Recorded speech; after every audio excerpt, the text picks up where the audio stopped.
Halo sahabat-sahabat, jumpa lagi dalam channel Warta Kabar Baik.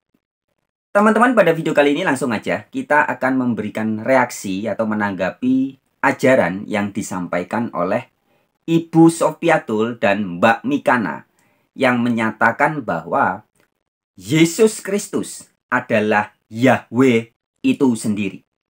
Atau Yesus Kristus adalah Allah di perjanjian lama yang menjelma menjadi manusia.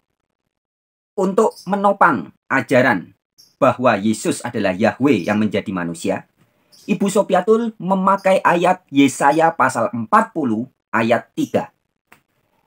Sedangkan Mbak Mikana menyatakan bahwa Yesus Kristus adalah Allah yang benar. Oke, sebelum nanti kita buktikan bahwa ajaran dari Ibu Sofiatul dan Mbak Mikana ini tidak benar dalam makna tidak alkitabiah ya. Jadi tidak sesuai dengan ajaran Alkitab secara keseluruhan. Sebelumnya, mari kita simak sama-sama cuplikan videonya berikut ini.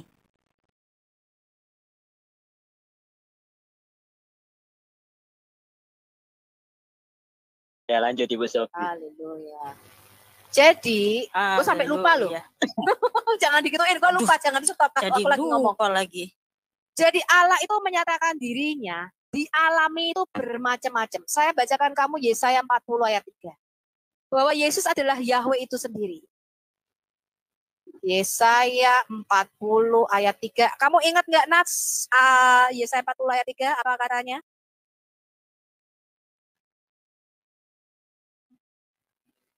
Nats ini soalnya kalau bernapas yang keluar itu ayat-ayat Alkitab.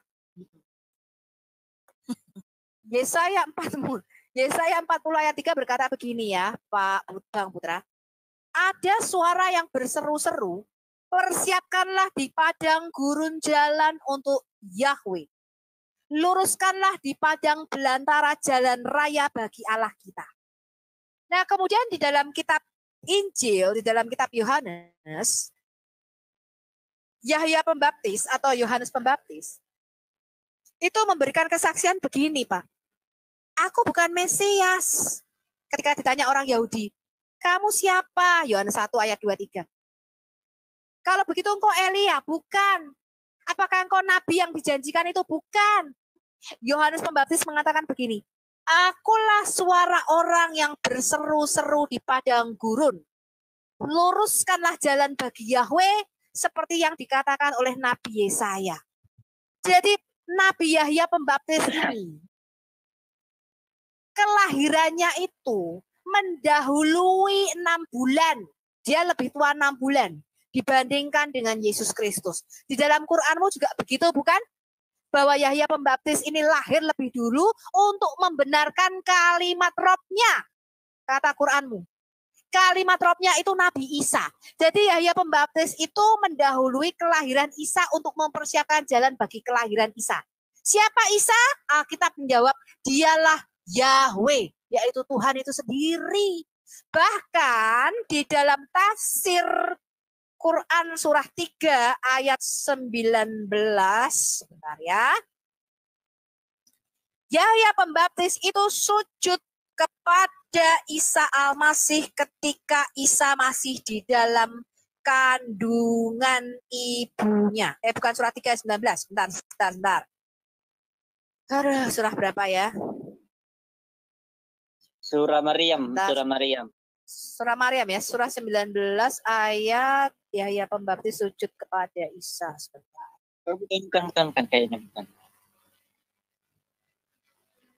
Surah apa ya?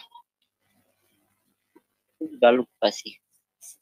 Bentar ya. Nih, saya Yahya sujud kepada Isa. Surah 3 ayat 39. Surah 3 ayat 39, ketika malaikat dalam kurung Jibril memanggil Zakaria, dia berkata kepada Zakaria, sesungguhnya Allah menggembirakan kamu dengan kelahiran Yahya, yang membenarkan kalimat Robnya. Siapa itu kalimatullah? Nabi Isa Al-Masih di dalam tafsir Quranmu.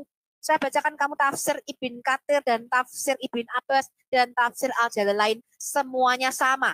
Yahya akan membenarkan firman yang berasal dari Tuhan, yaitu Isa. bahwa Isa adalah Rohullah, Roh Tuhan. Dan Isa disebut firman Tuhan. Ayo. Dan Yahya Pembaptis sujud kepada Isa Al-Masih ketika, saya bacakan ya, disebutkan dalam hadis Nabawi mengenai tafsir Quran surah 3 ayat 39, bahwa Yahya selagi di dalam perut ibunya menyatakan bahwa Isa itu benar dan hak. Jadi Yahya Pembaptis itu usianya masih 6 bulan di dalam kandungan, Yesus masih baru beberapa hari, baru beberapa minggu. Yahya dikatakan, maaf saya potong sebentar ya. Ya, sebentar. 1 menit. Diceritakan bahwa ibu Yahya Pembaptis berkata kepada Maryam, sungguh aku merasakan bahwa anak di dalam perutku ini bersujud kepada anak yang berada di dalam perutmu. Yang demikian itu merupakan pembenaran Yahya Pembaptis kepada Isa ketika Yahya Pembaptis masih berada di dalam perut ibunya. Yahya Pembaptis adalah orang yang pertama kali beriman kepada Isa. Ini adalah tafsir Ibnu Katsir, Tafsirul Quranil Azimi jilid 3, halaman 55. Oke, silakan ditanggapi. Pada konteksnya bukan sampai pada konteks ke situ. Pada dasarnya saya baca tadi, penamaan yang dipakai, penamaan Allah dipakai dalam kitab Injil sendiri. Kalau memang Yesus itu adalah Isa, Isa adalah Yahweh, kenapa Yesus bukan Isa, Pak. Melekat dalam kitab? Yesus Yahweh, Yesus bukan Isa. Ya, tadi kan ngomongnya seperti itu. Artinya kan begini, kalau seandainya itu Yesus adalah Yahweh, kenapa penamaan Allah itu dipakai dalam Alkitab terjemahan bahasa Indonesia? Oh ya. Konteksnya ke situ. Oke. Sudah bisa paham? Sudah paham. Kenapa di Alkitab bahasa Indonesia ada kata Allah, gitu ya? Iya, betul. Karena Alkitab bahasa Indonesia menyerap bahasa Arab, Pak.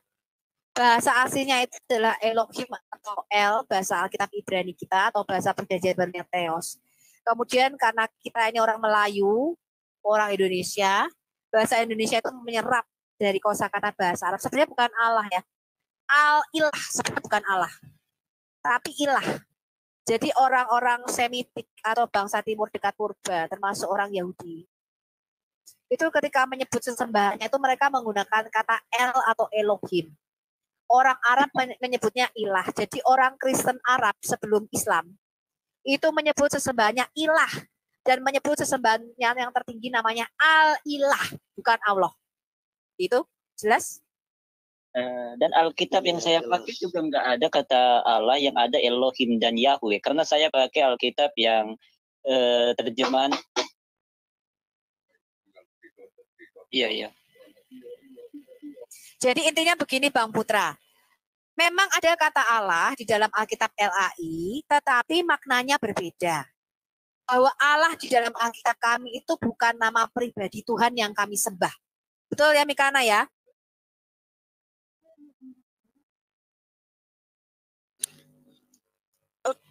Oke, saya mau tambahkan ya. Nah, begini saudaraku Putra. Sesungguhnya Allah itu atau yang maha tinggi ya, sang pencipta itu tidak punya nama ya, karena dia tidak terikat kepada nama. Makanya waktu Musa bertanya kepada Yod-Heh-Vav-He, siapakah namamu Tuhan? Apa jawab Tuhan? Aku adalah aku belum menyatakan diri. Nah, ketika Tuhan Allah sudah berfirman kepada para nabi, menubuatkan bahwa dia akan datang ya sebagai Mesias. Seperti tadi yang sudah dikasih tahu ayatnya di Yesaya 40 ayat 3, persiapkanlah jalan untuk Yahweh ya, karena dia akan datang. Sehingga ketika Yod-Heh-Vav-He itu turun ke dunia dalam wujud manusia, namanya adalah Yeshua. Yeshua berasal dari dua kata, Yod He Vav He dan Yasa, yang artinya Yahweh lah keselamatan kita. Karena ketika dia datang sebagai Mesias mengambil wujud manusia, tentu diberikan nama. Nggak mungkin dipanggil oi-oi kan? Karena seorang manusia sejati pasti ada diberikan nama. Tetapi nama Yesus bukan sembarang nama. Itu nama pemberian Bapa itu sendiri. Di mana sekarang tidak tersembunyi lagi siapakah Yod He Vav He itu.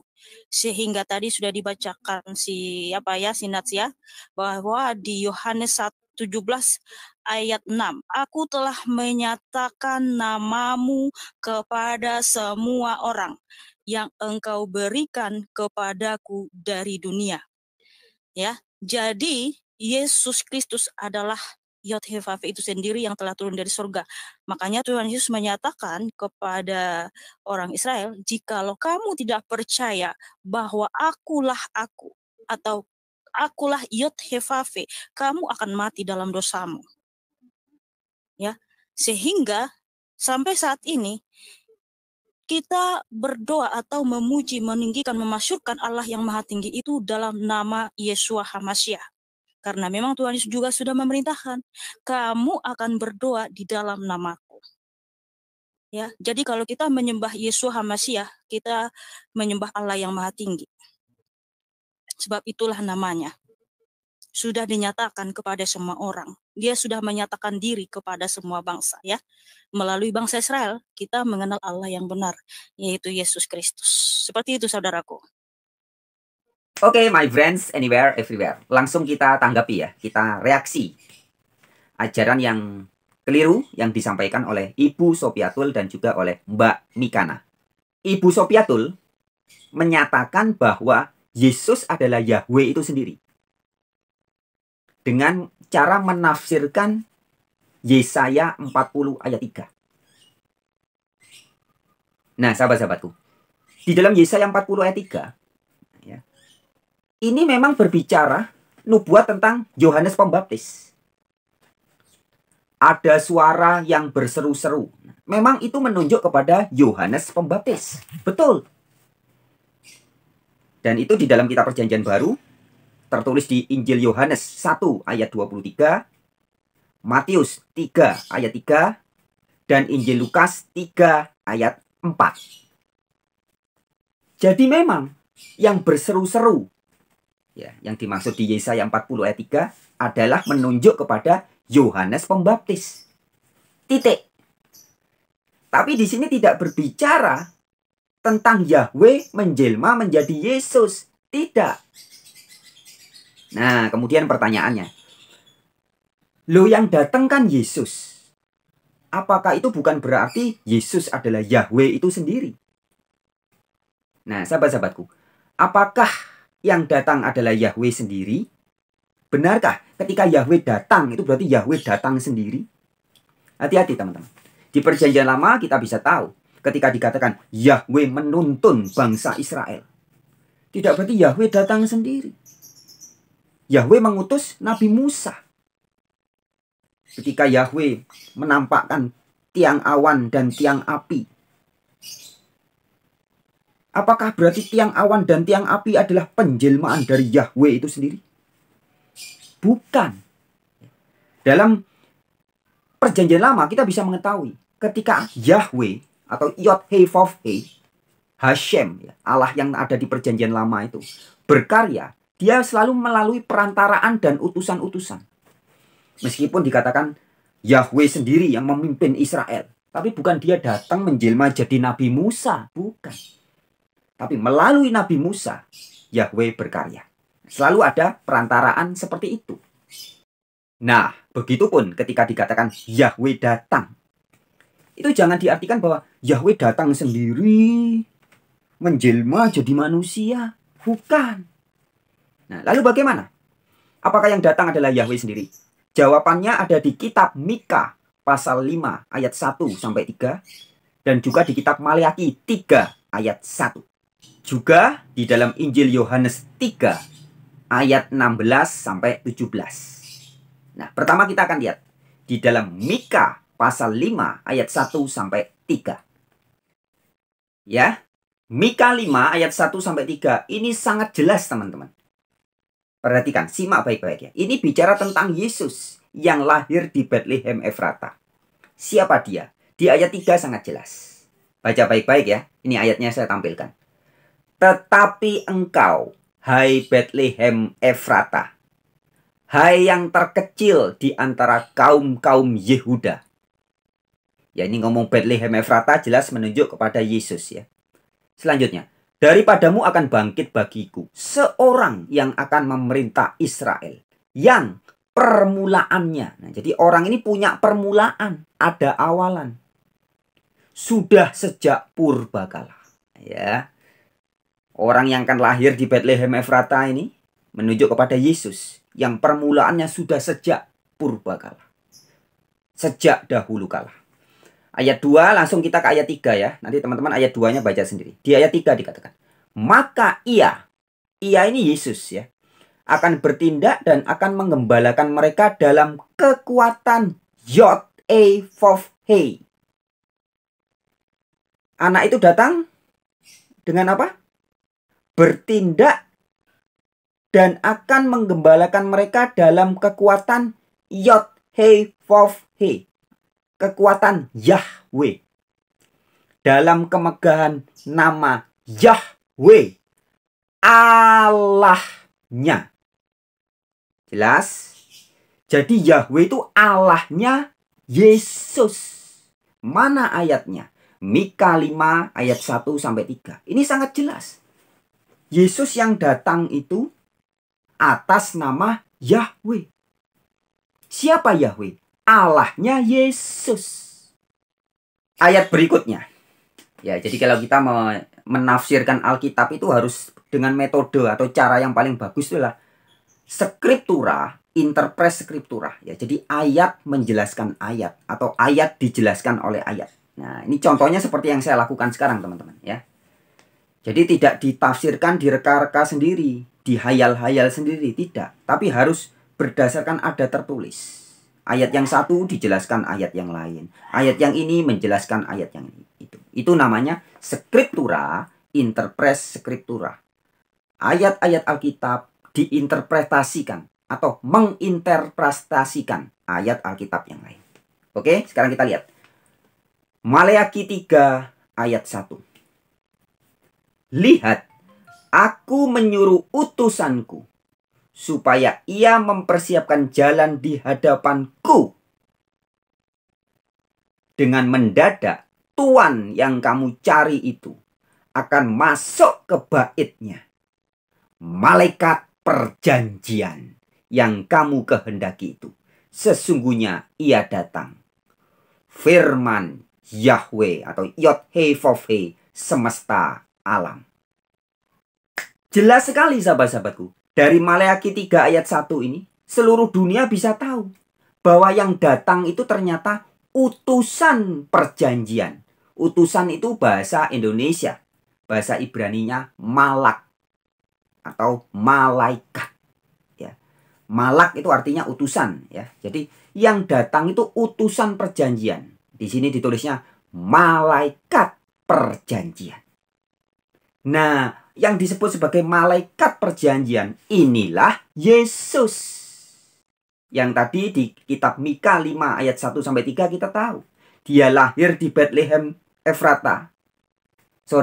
Di Mika 5 ayat 1-3 ya.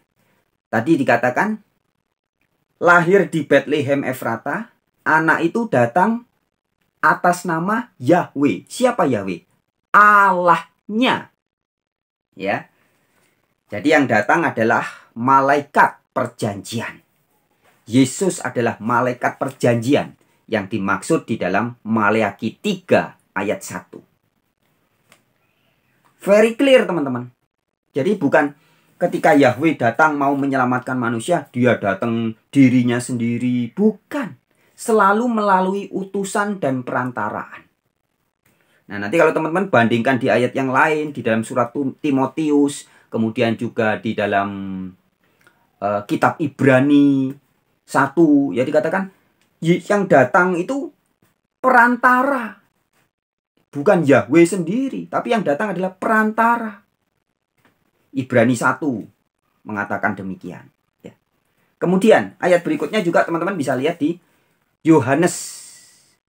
Ya, kalau tadi Ibu Sofiatul memakai Injil Yohanes kan, Yohanes 1 ayat 23 kan begitu. Nah, untuk lebih tahu jelasnya, kita harus melihat juga tulisan-tulisan di Injil Yohanes yang lain. Kita bisa lihat di Yohanes 3 ayat 16 sampai 17. Siapa yang datang? Perhatiin baik-baik. Karena begitu besar kasih Allah akan dunia ini, maka ia mengaruniakan anaknya yang tunggal, supaya barang siapa yang percaya tidak binasa, melainkan beroleh hidup yang kekal. Ayat 17, perhatiin baik-baik. Allah mengutus anaknya. Jadi tidak dikatakan Allah atau Yahweh menjelma menjadi manusia. Bukan. Tapi Yahweh mengutus anaknya. Nah, anaknya inilah Yesus. Anaknya Yahweh inilah Yesus Kristus.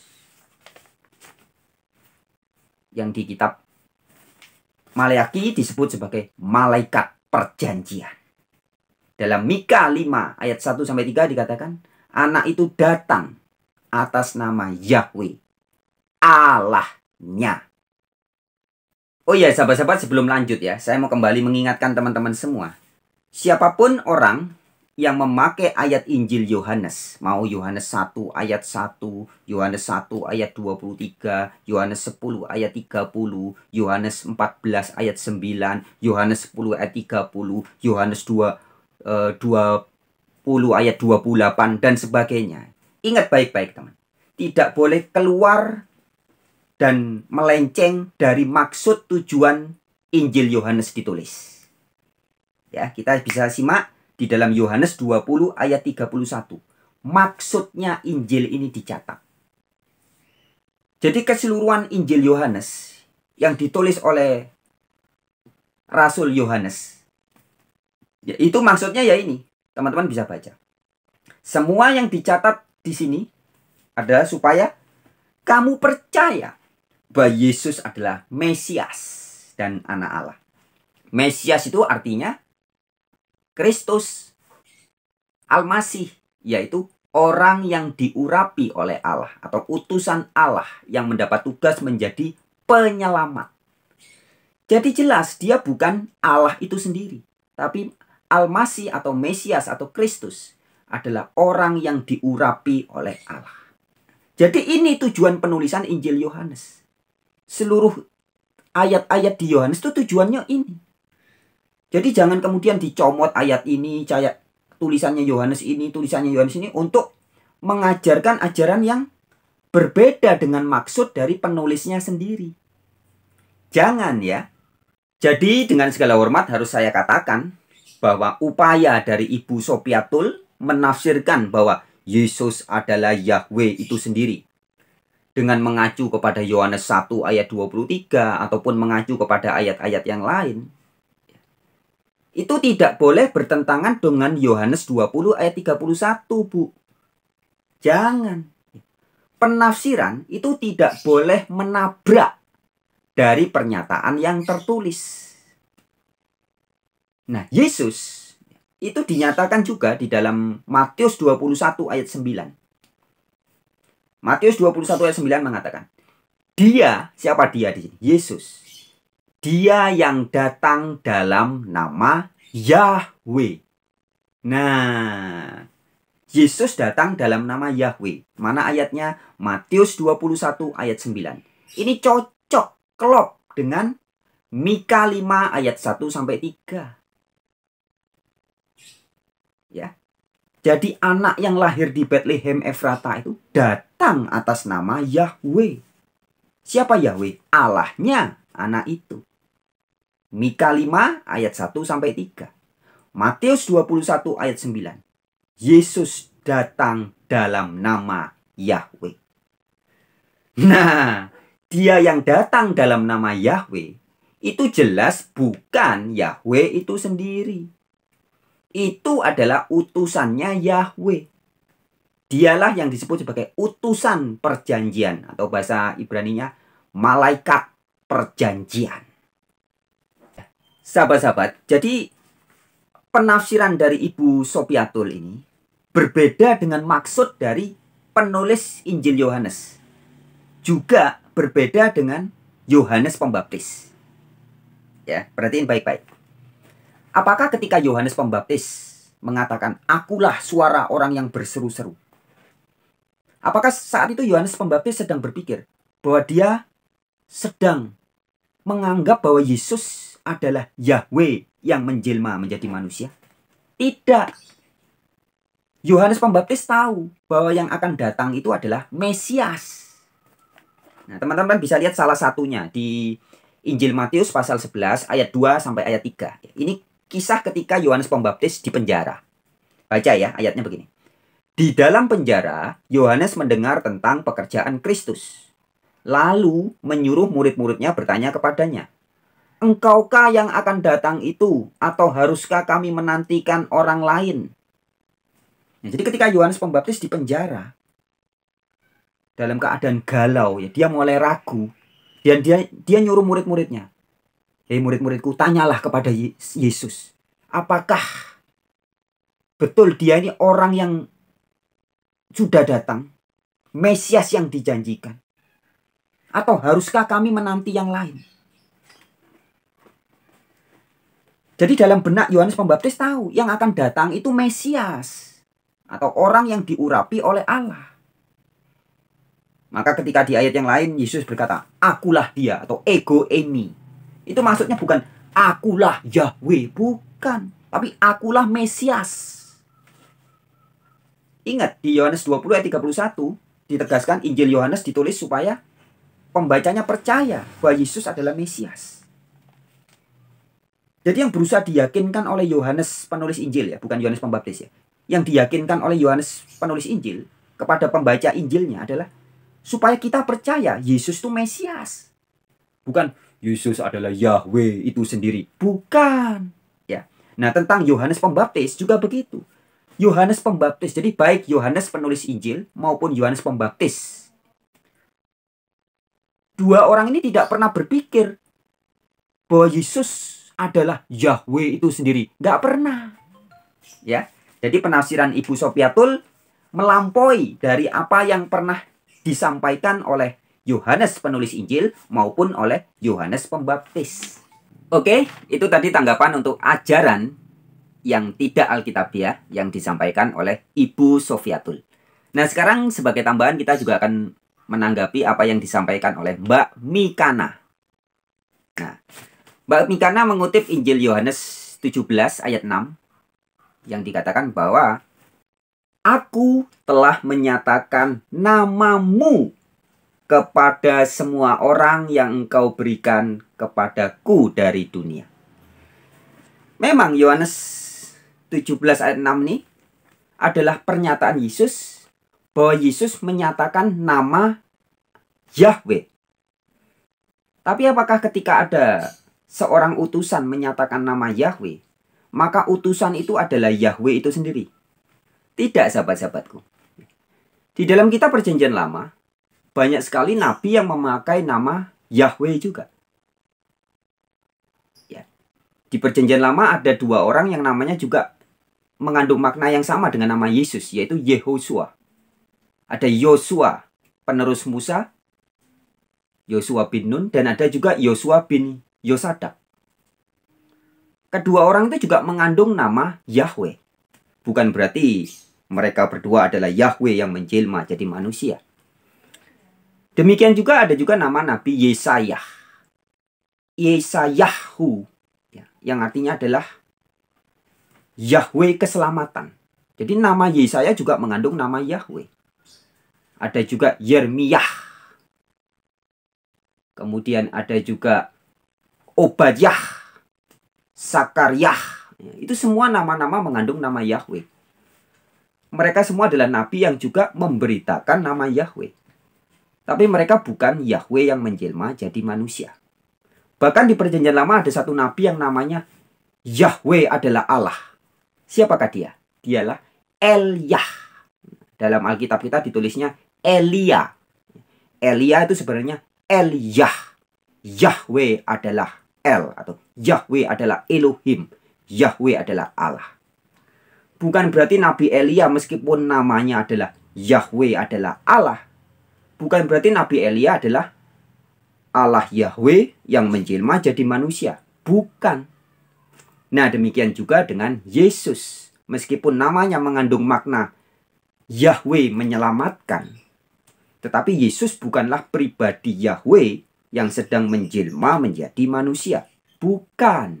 Itu yang pertama. Kemudian yang kedua, Mbak Mikana juga menyatakan bahwa Yesus mengatakan, akulah Yod He Vav He. Nah. Ini hanya asumsi ya teman-teman. Hanya suatu imajinasi, hayalan dari Mbak Mikana. Tapi bukan betul-betul perkataan Yesus. Yesus tidak pernah berkata, aku adalah Yod He Vav He. Nggak pernah. Ketika Yesus berkata, akulah dia, atau dalam bahasa Yunaninya tertulis ego eimi, itu bukan berarti Yesus sedang menyatakan bahwa akulah Yahweh, bukan. Tetapi Yesus berkata, akulah dia. Dia yang dimaksud di sini adalah Mesias. Ya, karena yang ditunggu-tunggu selama ini Mesias. Maka Yesus berkata, akulah dia. Jadi maksudnya, akulah Mesias. Ya. Nah, jadi pernyataan dari Mbak Mikana ini juga sekaligus bertentangan dengan kitab Mika. Namanya mirip ya. Mikana dan Mika. Yang disampaikan oleh Mikana adalah Yesus adalah Yahweh. Sedangkan menurut Nabi Mika, yaitu di Mika pasal 5 ayat 1-3, Yod He Vav He atau Yahweh adalah Allahnya Yesus. Sekali lagi teman-teman, perhatiin baik-baik ya. Menurut Mikana, Mbak Mikana, Yesus adalah Yahweh. Sedangkan menurut Nabi Mika, tertulis di Mika 5 ayat 1-3, Yesus yang lahir di Bethlehem Efrata itu datang atas nama Yahweh, dan Yahweh adalah Allahnya Yesus. Very clear ya? Very clear ya? Kemudian poin ketiga untuk Mbak Mikana, menanggapi pernyataan Mbak Mikana maksudnya ya. Mikana juga menyatakan bahwa Yesus Kristus adalah Allah yang benar. Itu kata Mbak Mikana. Nah, lagi-lagi ini tidak sesuai dengan kesaksian Alkitab. Ini beda dengan ajaran Yesus. Jika Mbak Mikana mengatakan Yesus Kristus adalah Allah yang benar, sedangkan Yesus Kristus sendiri, sebagaimana tercatat dalam Injil Yohanes 17 ayat 1-3, jelas mengatakan, Bapa, Engkaulah satu-satunya Allah yang benar. Jadi Allah yang benar menurut Yesus Kristus adalah Bapa, bukan dirinya, bukan. Ingat ayatnya, Yohanes 17 ayat 1-3. Dan juga di dalam Injil Yohanes 20 ayat 17, yang oleh Yesus disapa sebagai Bapa, itu juga diidentifikasi sebagai Allahmu dan Allahku. Jadi Allah Bapa itu bukan hanya Allah kita, tapi juga Allahnya Yesus. Yohanes 20 ayat 17. Dan sebagai tambahan bonus ya teman-teman. Kadang banyak orang berkata, oh ya Yesus sebelum jadi manusia, dia Allah. Tapi pada saat jadi manusia, memang dia bukan Allah. Tapi sesudah dia di sorga, Yesus adalah Allah yang Maha Kuasa itu sendiri. Nah sahabat-sahabatku bisa buka di dalam kitab Wahyu, pasal 3 ayat 12. Kitab Wahyu ditulis ketika Yesus sudah di sorga, sudah bukan manusia. Dan di pasal 3 ayat 12, kitab Wahyu tegas mengatakan, Yesus menyebut Allahnya ada 4 kali. Allahku, Allahku, Allahku, Allahku. Ya, jadi jelas, very clear ya. Saat Yesus sudah di sorga pun, Yesus masih memiliki Allah. Dan Allahnya Yesus dialah Yod He Vav He atau Yahweh. Oke? Sip.